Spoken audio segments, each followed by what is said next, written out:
পাকিস্তানি ইমরান খানের মুক্তির দাবিতে বিক্ষোভে ৩ দিনে প্রায় ১,০০০ আন্দোলনকারীকে গ্রেপ্তারের বিষয়টি নিশ্চিত করেছে পুলিশ।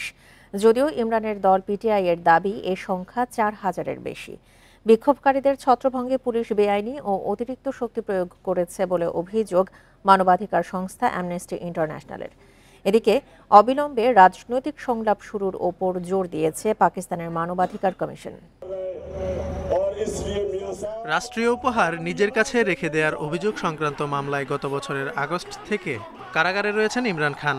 সাবেক এই প্রধানমন্ত্রীর মুক্তির দাবিতে নানা সময়ে বিক্ষোভ করেছে তার দল পিটিআই। সবশেষ কারাগার থেকে ইমরানের নির্দেশকে চূড়ান্ত ডাক অভিহিত করে ২৪ নভেম্বর থেকে ইসলামাবাদ অভিমুখে লং মার্চ শুরু করে পিটিআই নেতাকর্মীরা। তবে পুলিশের ব্যাপক ধরপাকড় ও অভিযানের মুখে ৩ দিনের মাথায় লং মার্চ স্থগিতে বাধ্য হয় ইমরানের দল। ইসলামাবাদে প্রবেশ করেছিল পিটিআই এর ১০,০০০-এর বেশি নেতাকর্মী ও সমর্থক। এদের মধ্যে প্রায় ১,০০০ আন্দোলনকারীকে গ্রেপ্তার করে পুলিশ। ঘটে হতাহতের ঘটনাও। তারা আমাদের লোকদের ওপর নির্বিচারে গুলি চালিয়েছে, অনেকে শহীদ হয়েছে, শত শত লোক বুলেটের আঘাতে ভুগছে। আহতদের তথ্য শিগগিরই আমাদের কাছে আসবে। গ্রেপ্তার হওয়া নেতাকর্মীদের তথ্য আমাদের কাছে আসছে। পুলিশের বিরুদ্ধে বিক্ষোভকারীদের উপর বেআইনি ও অতিরিক্ত শক্তি প্রয়োগের অভিযোগ এনেছে অ্যামনেস্টি ইন্টারন্যাশনাল। পিটিআই নেতাকর্মীদের গ্রেপ্তারের কারণ খতিয়ে দেখার তাগিদও দিয়েছে সংস্থাটি।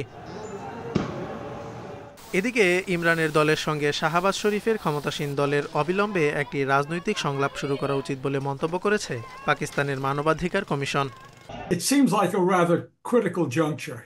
পাকিস্তানের বিষয়টি জটিল আকার ধারণ করেছে। এটি কিভাবে শেষ হবে তা ভবিষ্যৎবাণী করা কঠিন। এখন ইমরান খান তার সব কার্ড টেবিলে রাখছেন।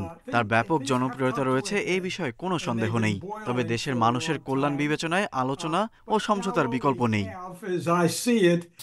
সাময়িকভাবে লং মার্চ বন্ধ হলেও ইমরান খানের মুক্তির দাবিতে আন্দোলন অব্যাহত থাকবে বলে জানিয়েছে পিটিআই। অন্যদিকে ভবিষ্যতে এই ধরনের বিক্ষোভের ক্ষেত্রে জিরো টলারেন্স নীতি ঘোষণা করেছে শাহবাজ প্রশাসন। Zobayer Hussain, Independent news.